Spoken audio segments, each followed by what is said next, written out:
시편 23편 강해의 5번째 시간이 되었습니다. 우리는 지금 대단히 개인주의화 되어 가고 있는 그런 사회 속에서 살고 있습니다. 그래도 제가 어렸을 때는 공동체, 마을 이런 것을 굉장히 소중하게 생각하는 이웃사촌이라는 이야기가 있지 않습니까? 이것이 공동체를 대단히 소중하게 관계를 생각하는 그런 속담이기도 한 것이죠. 근데 지금은 막 개인주의화 되었을 뿐만 아니라 이것이 막 극단으로 치닫고 있음을 보게 된다는 것입니다. 그런데 개인주의화된 편리한 것도 있어요. 간섭받지 않고 간섭하기도 원치 않으니까 이렇게 편리한 면이 있습니다. 그러나 이것이 가져오는 굉장히 부정적인 측면이 있는데 사람들이 외로워진다는 거예요.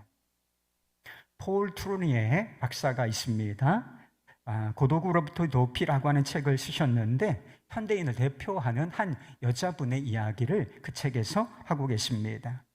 이 여자분이 스위스 제네바의 국제 복지기관에서 일하고 있는 여성이었는데요.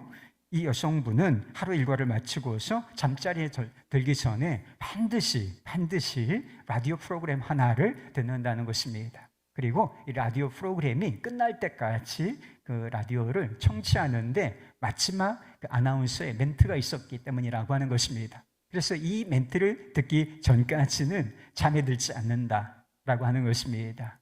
그게 어떤 멘트였겠어요? 오늘 밤이 당신에게 행복한 밤이 되기를 바랍니다. 이 멘트를 듣고 싶어서 매일 하루도 거의 거르지 않고 이 라디오 방송을 청취하고 이 멘트가 나올 때까지 자지 않고 기다렸다라고 하는 것입니다. 그는 복지기관에서 근무한 지 여러 달이 지났지만 직장 동료를 비롯해서 그 어느 누구에게도 따뜻한 인간적인 말을 건네주는 사람을 만나보지를 못했다는 것입니다. 그는 사람이 없었던 게 아니에요. 많은 사람들을 만났지만 따뜻한 인사, 그에게 마음에 다가오는 따뜻한 인사는 이 아나운서에게 들을 수 있는 오늘 이 밤이 당신에게 행복한 밤이 되기를 바랍니다. 오직 이 한마디 뿐이었다라고 하는 것입니다. 사무실에서 그리고 엘리베이터에서 그리고 이웃 사람들 많이 만났지만 수많은 이야기가 들리지만 나와 관련된 이야기는 없었다라고 하는 것입니다. 많은 사람들 속에 있었지만 그녀의 고독은 더욱 깊어만 갔다 하는 이야기인 것입니다. 그런데 이 대표적으로 이 여성분의 이야기를 쓰고 있지만 많은 현대인들이 이와 같은 삶을 살고 있다. 그래서 외로움과 고독이 깊은 가운데 있다는 이야기를 하려고 했던 것입니다. 여러분, 우리는 혼자 있을 때 외로움을 느껴요. 혼자 있을 때 아무도 없어. 혼자 있을 때 외로움을 느끼죠. 맞아요. 그러나 정말 외로운 게 뭔지 아세요? 주변에 사람이 없는 게 아니에요. 주변에 사람들은 가족도 있고 또 친구들도 있고 직장 동료도 있고 그리고 만나는 사람들도 있지만 많은 사람들 속에 있으면서도 난 혼자다. 나 혼자가 아닌가. 이런 생각이 들 때 뼛속 깊은 외로움을 느낀다는 것입니다. 많은 사람들과 관계를 맺고 있지만 나를 이해해주고 격려해주고 지지해주고 그리고 나를 사랑해주는 사람이 없다. 이렇게 느껴질 때 사람들은 고독과 외로움이라고 하는 거대한 블랙홀 여기에 빠져들게 된다는 것입니다. 미국의 아주 유명한 옛날에 지금도 이 여자분의 이름을 이야기하면 많은 사람들이 요새 아마 청년들도 알걸요. 마릴린 먼로라고 하는 배우가 있었습니다. 근데 이 여자분이 인기 절정에 있을 때 스스로 목숨을 끊었습니다. 유서에 이런 내용이 있었다는 것입니다. 나는 돈, 미모, 매력, 인기를 다 가지고 있기에 이 세상에서 가장 행복한 여자일 텐데 왜 이렇게 고독하고 슬플까? 노인과 바다 그리고 무기여 잘 있거라 이런 작품을 누가 썼는지 아세요? 상식 퀴즈인데 해밍웨이라고 하는 분이 쓰신 것입니다. 그래서 막 세계적인 작품이죠. 그래서 경부고속도로를 지나가다 보면 오른쪽에 해밍웨이 센터가 있어요. 그래서 해밍웨이 작품을 지금도 이렇게 소개하고 있는 그런 일들을 계속 하고 있다는 것입니다. 그러니까 작품으로만 보면 이 사람이 얼마나 대단한 사람이냐, 그리고 이 사람이 쓴 작품이 얼마나 대단한가라고 하는 것을 알 수가 있다는 것이지요. 그런데 안타깝지만 이 사람도 스스로 목숨을 끊고 말았어요. 유서를 남겼는데 이런 내용이 있었습니다. 나는 전류의 흐름이 그치고 필라멘트가 끊어진 텅 빈 전구처럼 고독하다. 내면이 싹 비은 거예요. 세계적으로 성공한 인물이 되었는데 아무 상관이 없어. 내면은 아주 공허하고 고독했다라고 하는 것을 이 유서가 말해주고 있는 것입니다. 얼마 전에 작고하신 지성인의 대표라고, 한국인 지성인의 대표라고 여겨졌던 이어령 교수님이 계세요. 이어령 교수님이 자신의 삶을 한마디로 정리하신 적이 있는데, 나는 평생 우물을 파는 삶을 살았다. 나는 평생 우물을 파는 사람이었다. 이렇게 이야기했다는 것입니다. 어떤 사람이 우물을 파요, 여러분? 갈급한 사람, 갈증이 있는 사람이 우물을 파는 것이죠. 여기 파면 우물이 날까? 그래서 여기도 파고 또, 그런데 한두 번 판 게 아니라 계속 평생 여기저기 옮겨 다니면서 계속 우물을 파는 삶을 살았다는 것입니다. 그는 이런 글을 썼습니다. 명예를 달라면서 글을 썼더니 명예가 생겼고, 돈을 벌려고 애쓰니까 되었습니다. 또 병 때문에 병원에 다니니까 병이 나아졌습니다.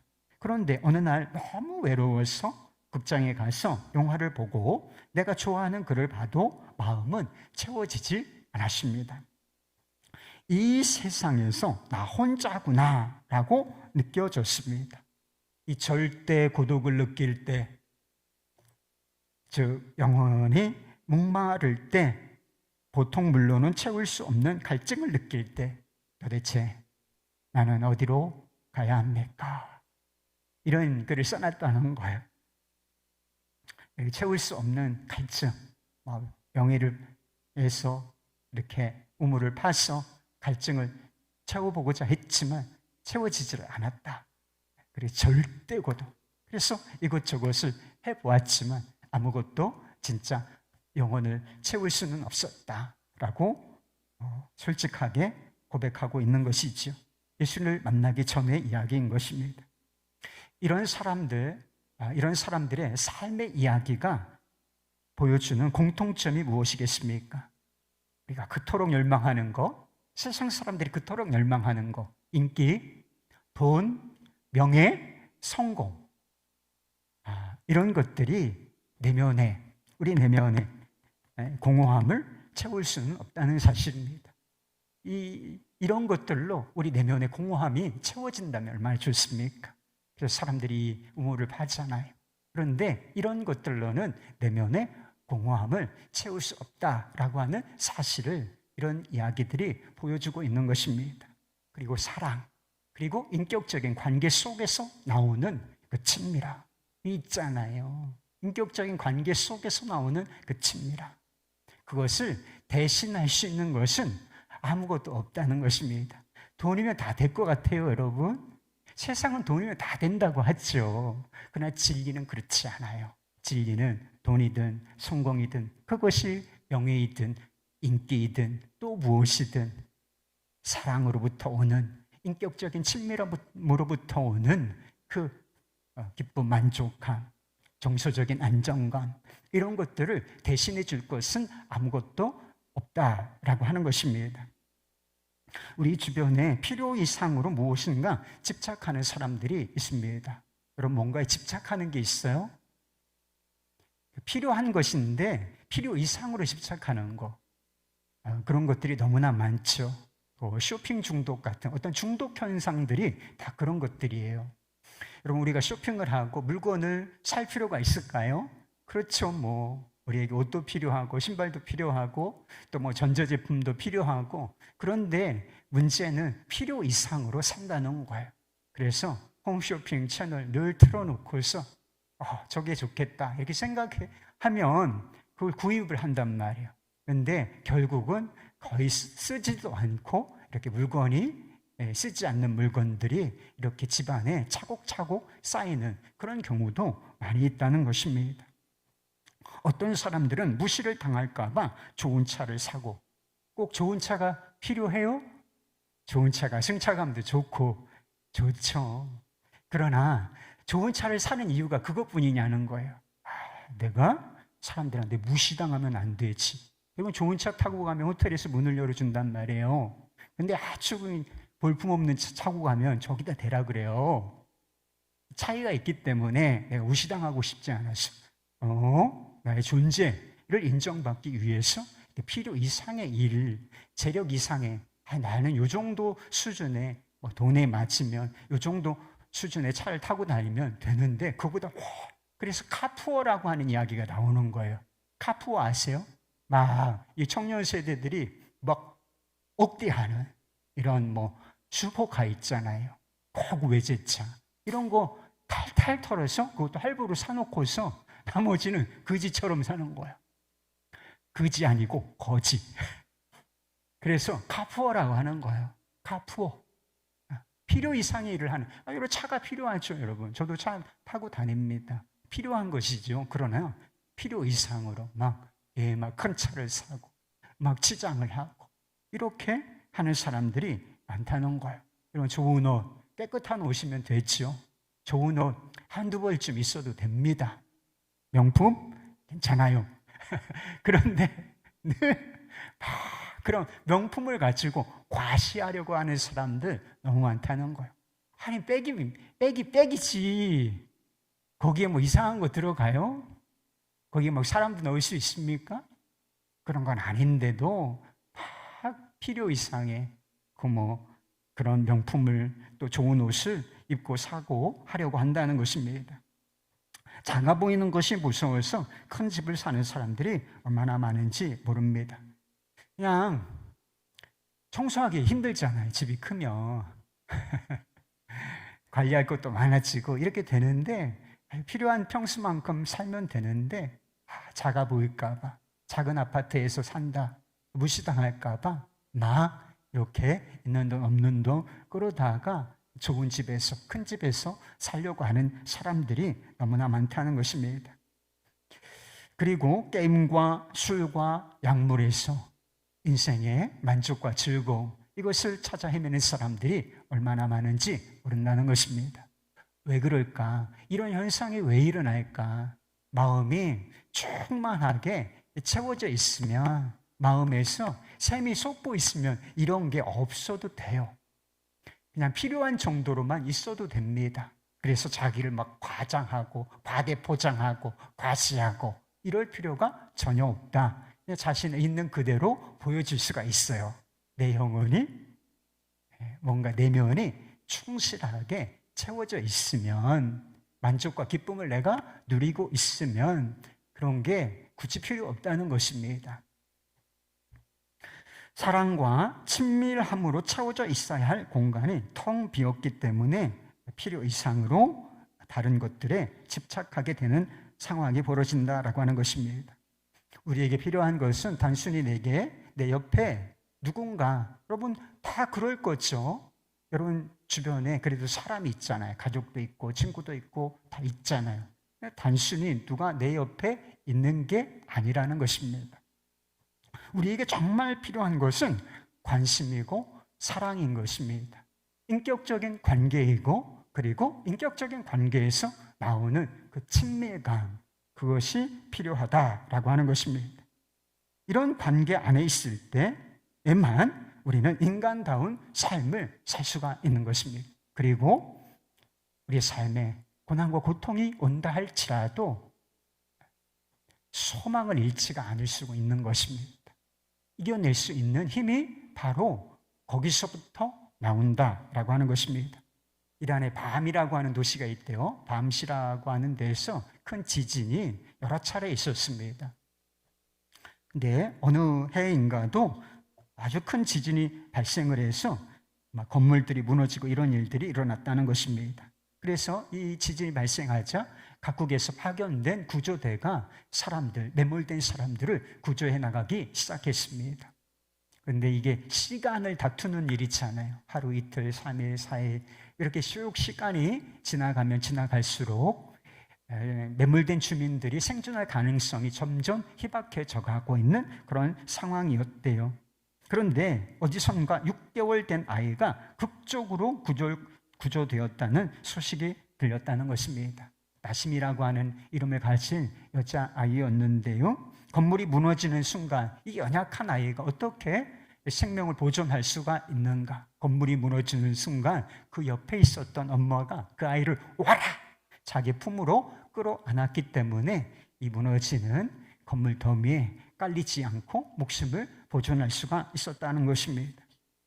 밤이 되면 여기가 중동이잖아요.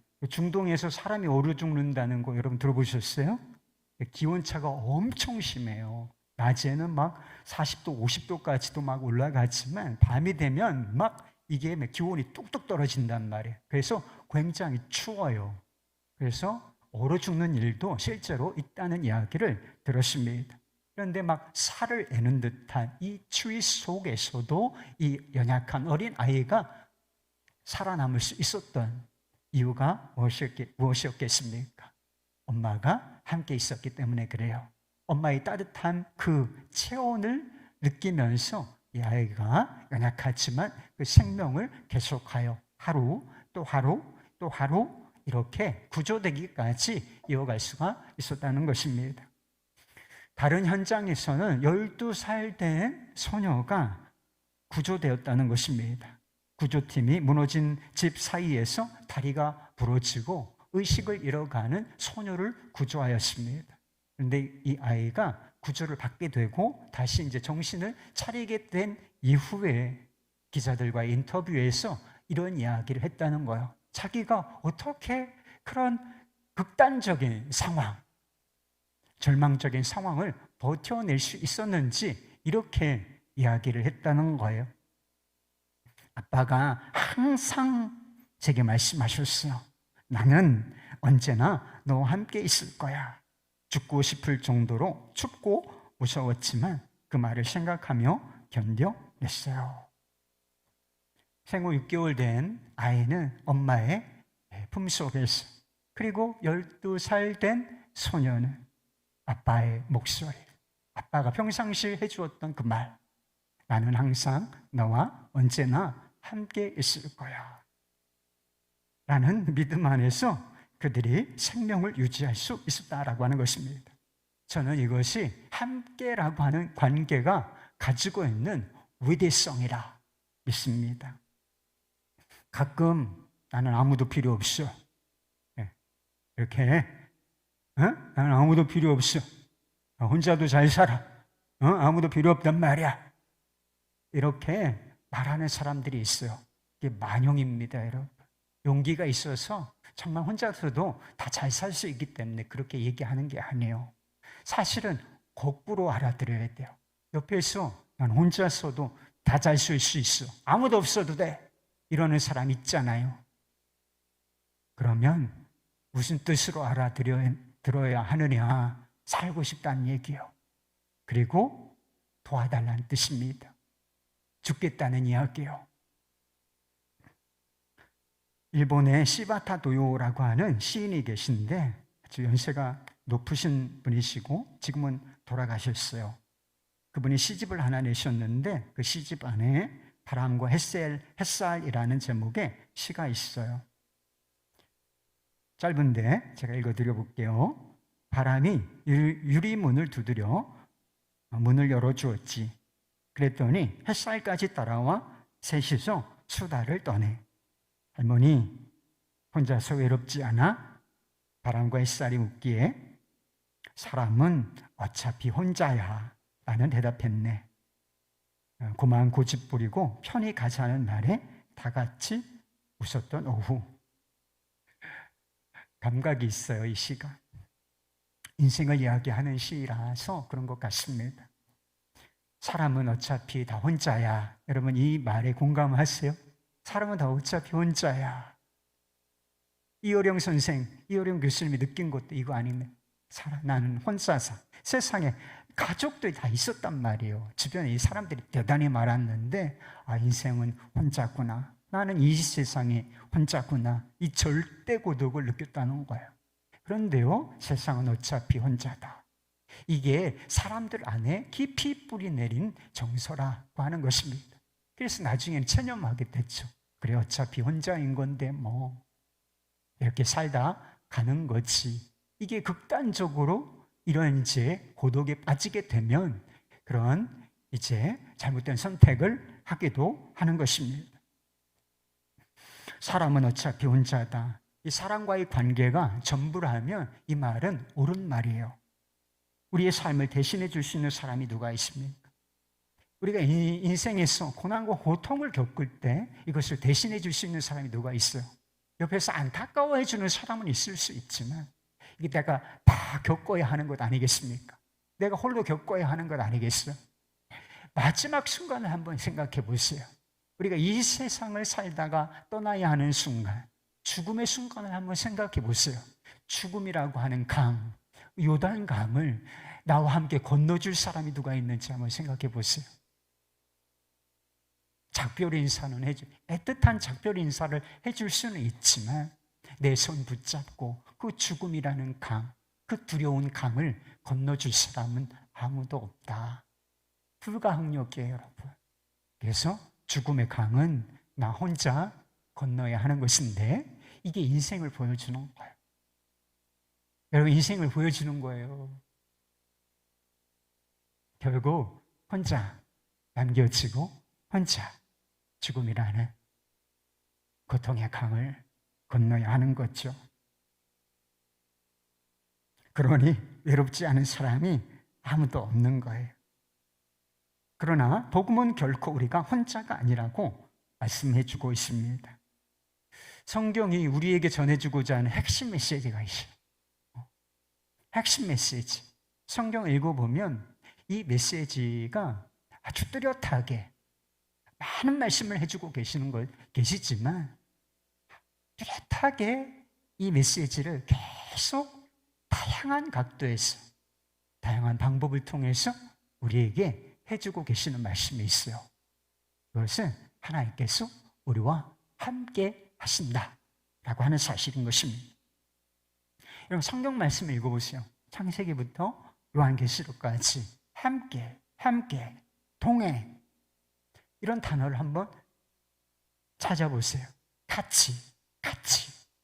이런 말씀을 한번 하나님이 주어로 등장하며 그리고 하나님의 백성들, 우리가 대상이 되는 말씀들 중에 함께, 같이 또는 동행, 우리, 이런 말씀이 대단히 많이 나오고 영원히 함께 할 것이다. 이런 말씀이 많이 나온다는 것입니다. 하나님께서는 성경 말씀뿐만 아니라 여러 가지 방법으로 이 진리를 우리에게 깨닫게 해주셨어요. 그리고 가장 완벽한 계시, 하나님께서 우리와 함께 하신다는 이 진리, 영원하고 변함이 없는 이 진리를 아주 눈에 보이게 보여주신 계시가 있어요. 특별 계시인데, 특별 계시 중에 특별 계시, 육체로 오신 예수 그리스도이신 것입니다. 마태복음 1장에 보면 수태고지라고 해서 예수님께서 이 땅에 태어났을 것을 이제 마리아에게 예고하시는 장면인 것입니다. 거기에 보면 이런 말씀이 나와요. 마태복음 1장 23절 말씀. 보라, 처녀가 잉태하여 아들을 낳을 것이요 그 이름을 임마누엘이라 하리라 하셨으니 이를 번역한즉 하나님이 우리와 함께 계시다 함이라. 예수님께는 이름이 몇 가지가 있어요. 자세히 찾아보면 이름이 몇 가지가 있는데 대표적인 이름, 예수님이 이름, 그 당시에 사람들에게 불렸던 이름이 예수라는 이름이에요. 예수라는 이름은 무슨 뜻이냐? 그 당시에는 좀 흔한 이름이었어요. 호세아, 여호수아와 거의 유사한 그런 의미를 가지고 있는 이름, 바로 예수아라고 하는 것입니다. 이것은 구원자, 구원하실 분이시다. 이런 뜻이 되는 것입니다. 그러니까 우리를, 죄에 빠진 우리, 그리고 지옥의 저주를 받아야 할 우리를 구원하시기 위하여 오신 구세주, 그분이 바로 예수시라고 하는 의미를 담고 있는 것입니다. 그런데 예수님께서 가지고 계신 또 하나의 이름, 그게 바로 임마누엘이라고 하는 것입니다. 이 임마누엘을 번역한 즉 뭐라는 거예요? 하나님이 우리와 함께 하신다. 그래서 교회 중에 임마누엘 교회가 꽤 있잖아요. 이게 무슨 뜻이냐면 하나님께서 우리와 함께 하신다. 주 안에 있는 교회하고 거의 같은 의미라 이렇게 생각하시면 되겠습니다. 예수님은 완전한 인간이셨지만 단순히 인간은 아니셨어요. 그분은 인간의 몸을 입고 오신 하나님, 창조주 하나님이셨던 것입니다. 그래서 필립 켈러 목사님이 목자가 본 시편 23편이라는 책을 썼는데 그 책에 보면 그분이 파키스탄에서 겪었던 일화가 하나 나옵니다. 언젠가 파키스탄 사막에 체류하던 날, 그 땅은 잘 비가 안 오는데 갑자기 비가 억수같이 쏟아지고 번개가 이렇게 치는 상황이었대요. 그래서 그것을 피하기 위해서 흙벽으로 된 작은 움막을 찾아서 들어갔다는 것입니다. 어두침침해, 그러니까 전깃불이 없는 거죠. 전등이 없는 상황 속에서 아주 어둠침침한데 그 나라 사람들은 밥을 할 때, 무슨 요리를 할 때 그 짐승의 똥 같은 거 문열을 태워서 이렇게 또 난방도 하고 요리도 하지 않습니까? 그런데 이 분뇨가 타는 냄새가 그렇게 유쾌하지를 않았다는 것입니다. 게다가 좁은 공간에 몇 종류의 가축들이 사람들과 같이 살고 있었기 때문에 가축의 몸에서, 그리고 그 분뇨에서 나오는 냄새도 매우 고약했다는 것입니다. 한쪽 구석에 주인의 딸로 보이는, 그 집의 주인의 딸로 보이는 여린 소녀가 약해 보였고 아파 보이는 그 소녀가 또 작은 아이, 갓난아기를 이렇게 안고 있었다는 것입니다. 그런 벽에서, 움막 안에서 벽에 기대고 있는데 빗물이 벽을 타고 흘러내리고 있는 상황, 아주 좀 불쾌한 상황. 어쩔 수 없이 그 상황이 들어가긴 했지만 대단히 불쾌하고 빨리 벗어나고 싶은 그런 상황이었다는 것이죠. 냄새와 염소와 다른 짐승의 분뇨에서 나오는 냄새, 그리고 찢어지게 가난한 시골 농부의 환경 속에서 성령께서 잊혀지지 않는 음성을 마음속에 들려주셨다는 것입니다. 무슨 말씀하셨을 것 같아요? 이것이 바로 내가 사람들에게 찾아온 환경이다. 이것이 바로 내가 사람들에게 찾아온 환경이다. 이 음성, 이 성령님의 내적인 음성이 천둥 소리처럼 그의 영혼을 강하게 두드렸다 하는 이야기를 선호하십니다. 아주 귀한 손님이 집에 초대되어서 들어왔을 때 예전에 그런 말을 많이 썼어요. 누추한 곳에 오셨습니다. 이런 표현 해보셨어요? 누추한 곳이라고 하는 표현을 쓰죠. 예수님께 타락한 세상이 얼마나 누추한 곳이었을까요? 예수님께 육신이라는 이 집, 우리가 지금 입고 있는 이 집은 예수님께 얼마나 누추한 곳이었겠습니까? 죄로 물들어 있는 인생, 그리고 고통으로 물들어 있는 이 인생은 예수님께 얼마나 누추한 곳이었겠습니까? 그런데 왜 예수님께서 이 누추한 세상, 누추한 인생, 누추한 마음으로 찾아오셨겠습니까? 이유는 다 한 가지. 이 누추한 세상 속에 바로 자신이 사랑하는 우리, 그분의 양인 우리가 살고 있기 때문인 거예요. 우리가 매월 성만찬을 나눌 때 제정사라고 해요. 여러분들에게 알려드리진 않지만 제정사라고 해서 성만찬이 어떤 의미가 있는지 선언하는 그런 부분이 있습니다. 제가 읽어드리기도 하고 어떤 때는 읽어드리지 않기도 하는 부분인데 이런 부분이 있어요. 하나님께서 세상을 이처럼 사랑하사 독생자를 구주로 보내셨습니다. 모든 생명의 주께서 우리와 함께 하셨습니다. 주님은 죄인들과 함께 잡수셨고 고치셨고 가르치셨고 물과 성령으로 새롭게 하셨습니다. 영광이 주께 있습니다. 주님은 하나님의 뜻에 따라 스스로를 낮추시고 십자가에 죽기까지 복종하셨습니다. 그리스도의 죽으심으로 우리는 영원한 죄짐을 벗었고 그리스도께서 부활하심으로 우리는 영생을 얻었습니다. 창조주 하나님께서, 그 본체이신 창조주 하나님께서 왜 이 누추한 세상 속에 오셨는가? 그리고 그 누추한 인생들과 함께 하셨는가? 하나님께서 우리와 함께 하시고 또 우리와 함께 고통받으시며 우리와 함께 죽으시고 우리와 함께 부활하시며 그리고 결국에는 함께 영원한 나라에서 함께 영원히 사시기 위하여 이 땅에 이 누추한 세상에 그리고 죄와 고통으로 물든 이 누추한 인생에 찾아오신 것입니다.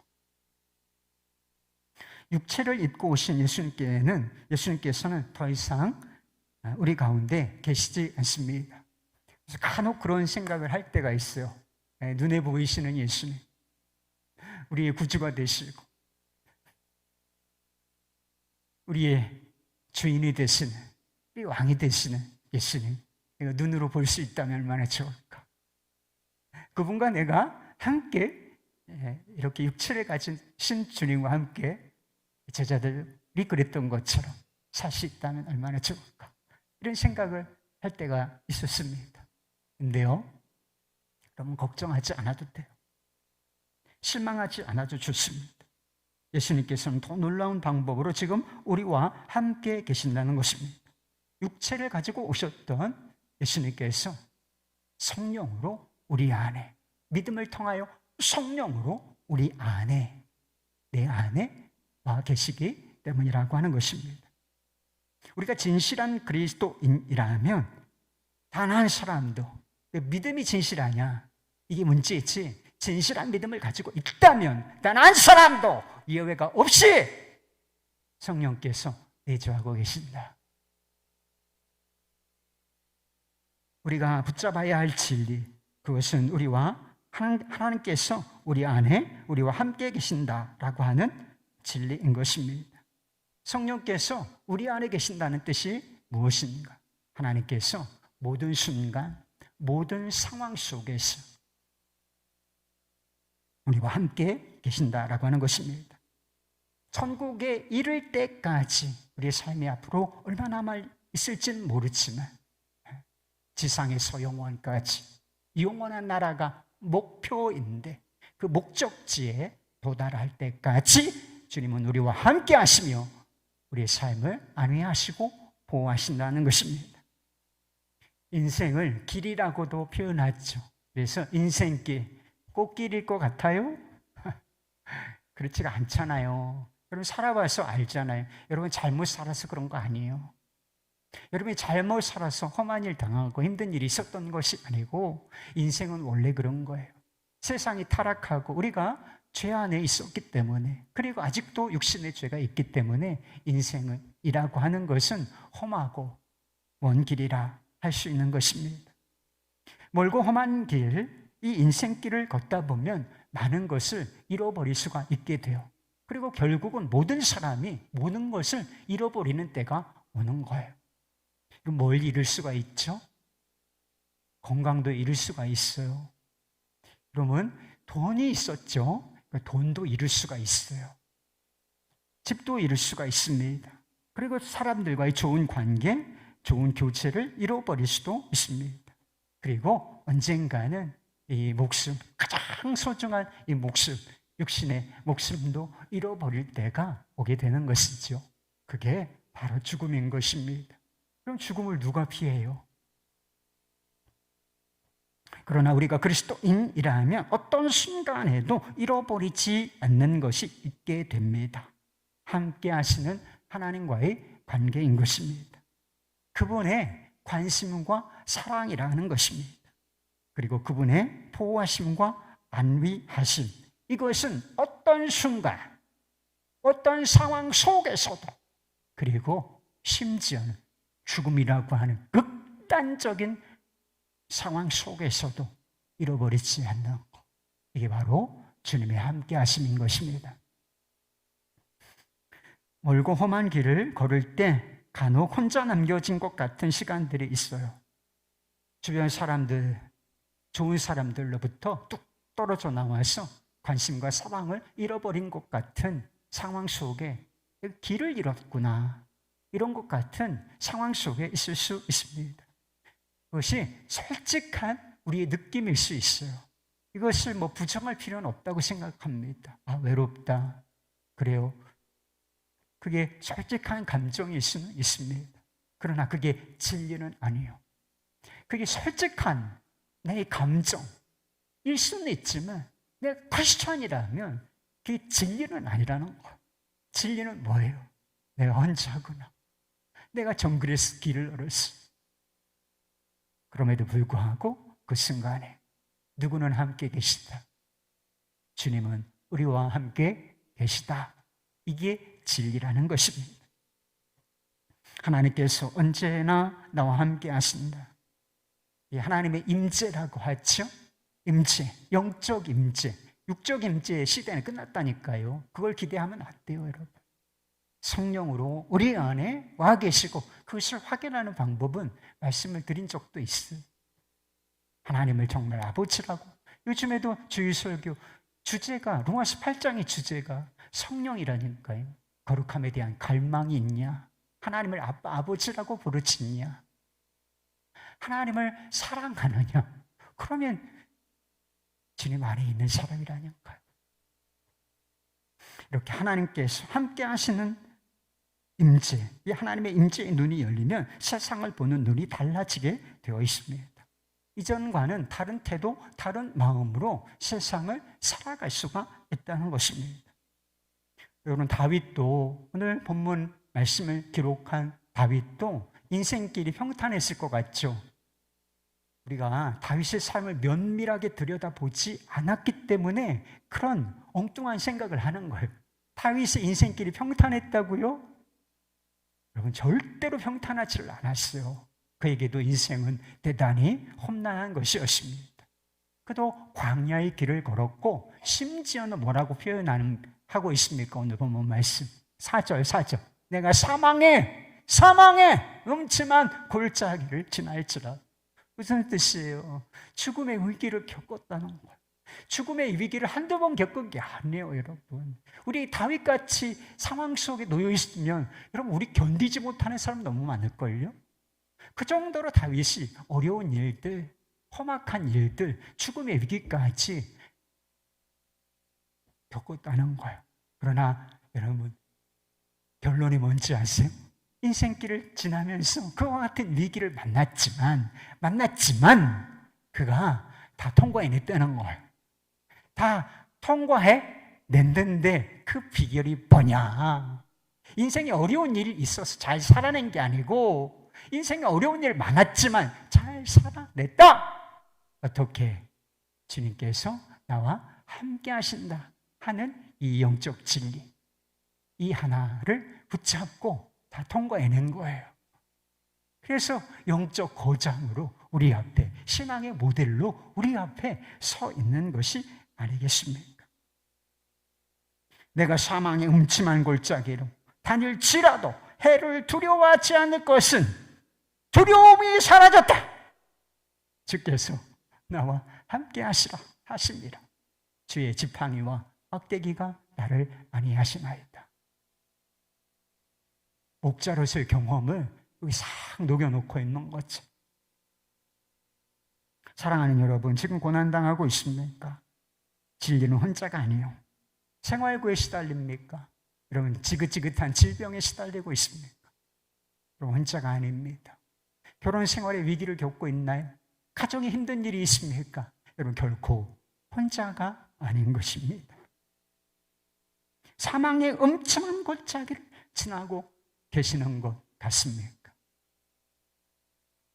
진리는 무엇이냐? 주님께서 여러분의 곁을 지키고 계시다는 것입니다. 하나님, 목자가 어디 있겠어요? 근데 양이라며. 여러분, 양이라며요. 여호와는 나의 목자시니, 그럼 내가 양이라는 거지. 하나님, 목자가 어디 있겠냐고요. 하나님, 목자가 어디 있어? 양 곁에 있지 어디 있어요? 눈에 보이시진 않지만 그분이 내 목자면 양인 내 곁에 계신단 말이에요. 심지어는 내 안에 계신다고. 어떤 순간에도 난 혼자가 아니다. 이게 진리인 것입니다. 외로움이 엄습해 올 때 그 외로움을 향하여 외쳐보세요. 나는 혼자가 아니다. 그냥 스스로 자위하라는 뜻이 아니라 진리를 선포해보라 하는 것입니다. 어렵습니까? 솔직한 감정이 있을 수는 있어요. 그러나 진리를 붙들어야지. 나는 혼자가 아니다. 하나님이 나와 함께 하신다. 여러분, 두려운 일이 있습니까? 솔직한 감정일 수 있어요. 그거 외면할 필요는 없어요. 그러나 한번 진리로 맞서 보시지 않겠습니까? 두려운 일 앞에서도 주님이 나와 함께 하신다. 선포해 보시지 않겠습니까? 하나님께서 함께 하신다라고 하는 이 확신으로 다윗처럼 삶에 대한 이 자신감을 회복하실 수 있기를 바랍니다. 무너짐의 자리, 절망의 자리에 있다 할지라도 주님과 함께 다시 새로운 삶을 시작하실 수 있기를 바랍니다. 제가 언젠가 한번 드렸던 이야기 같은데요. 이런 이야기가 있어요. 1955년에 충남 부여의 농촌마을에서 한 여자아이가 태어났습니다. 어린 시절 그녀의 꿈은 학교 선생님이 되는 것이었습니다. 그런데 옛날 55년 우리 농촌이 정말 어려웠잖아요. 그래서 먹고 사는 것도 조차 어려운데 학교에 가서 공부하고, 그 당시에는 또 여성에 대한 인권의식이 너무 낮았잖아요. 그래서 여자가 공부해서 뭐하냐, 이런 분위기도 있지 않았습니까? 근데 이런 분위기, 가정 환경이 너무 어렵고 사회적 인식이 이렇고, 그래서 이 시골에 있다가는 학교도 못 가고 내 꿈을 이룰 수 없겠다라고 생각해서 상경 서울에 오게 되었다는 것입니다. 서울에 올라와서 밤에는 전자부품 공장에서 일을 하고 낮에는 열심히 공부를 했대요. 그래서 8개월 만에 고등학교 검정고시 패스하고 시험을 봐서 이제 방송통신대학의 초등교육과 과정을 입학하게 되었다는 것입니다. 학교를 졸업했어요. 그리고 직장 생활을 하면서 좋은 사람 만나서 결혼을 약속한 상태에 있었습니다. 근데 결혼을 불과 한 달여 앞을 두고서 그녀에게 아주 불행한 일이 찾아와요. 교통사고를 당한 것이었습니다. 한 달 동안 의식불명으로 누워있다가 깨어났는데 목 아래를 움직일 수가 없는 것이었습니다. 자기 의지로는 이 손을 왜 못 움직여요? 근데 그게 안 되는 거라. 예전에는 너무 자연스러웠던 거. 내 능력에 속한 것이라고 생각지도 않았던 이 발을 움직이고 몸을 돌려눕고 손가락으로 움직이고, 이게 안 되는 거야. 아무것도 할 수가 없구나. 이건 절망이잖아. 그래서 마음에 절망이 가득 차고, 마음에 절망이 가득 차면 사람이 뭘 생각하게요? 죽음을 생각해요.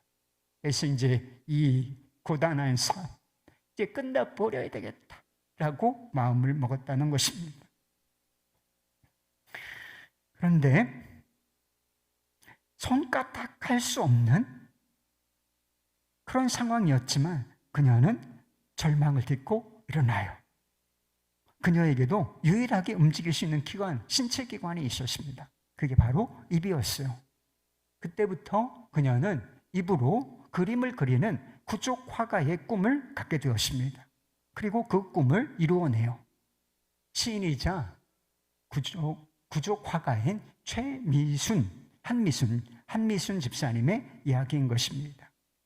그분이 책을 하나 쓰셨는데 제목이 아주 독특해요. 혼자 있어도 혼자가 아닌, 혼자 있어도 혼자 있어, 근데 혼자가 아닌 이라는 책을 썼어요. 그 책에 이런 내용이 나옵니다. 입에 붓을 물고 화선지에 선을 긋는 순간 비로소 살아있음을 느꼈습니다. 치아가 뽀근하고 입에선 침이 흘러나와 여간 고된 일이 아니었습니다. 입안이 다 헐어 하루에도 수십 번 붓을 뱉어버리고 싶었지만 고통 속에서도 희망을 주신 하나님께 감사하며 다시 붓을 불었습니다. 뜻밖의 찾아온 고난으로 왜 하필 나에게 이런 일이 벌어졌을까? 절망하며 수없이 삶을 포기하고 싶었습니다. 그럼에도 불구하고 살아있음에 감사했습니다. 뒤를 돌아다 보니 필요를 채우시는 하나님의 손길이 언제나 함께 했었다는 것을 깨달았습니다. 이제는 혼자 있어도 혼자가 아닙니다. 생명을 주신 하나님을 찬양하며 감사와 영광을 돌립니다. 이런 범사에 감사하라. 이것이 하나님의 뜻이라고 했어요. 감사할 게 있어야 감사하지. 이런 범사의 감사가 아니잖아요. 범사에 감사하라. 좋은 일 있을 때도, 어려운 일 있을 때도, 어떤 상황 속에서도 너 감사하라. 그게 하나님 아버지의 뜻이야. 알려주셨잖아요. 누가 어려운 상황에도, 이런 상황에도 감사를 감히 입에 올릴 수 있단 말입니까? 여러분, 우리가 없어서 감사를 못하는 게 아니에요. 믿음이 없어서 감사를 못하고 사는 겁니다. 어떤 믿음이요? 주님이 나와 함께 하시고 나와 동행하시며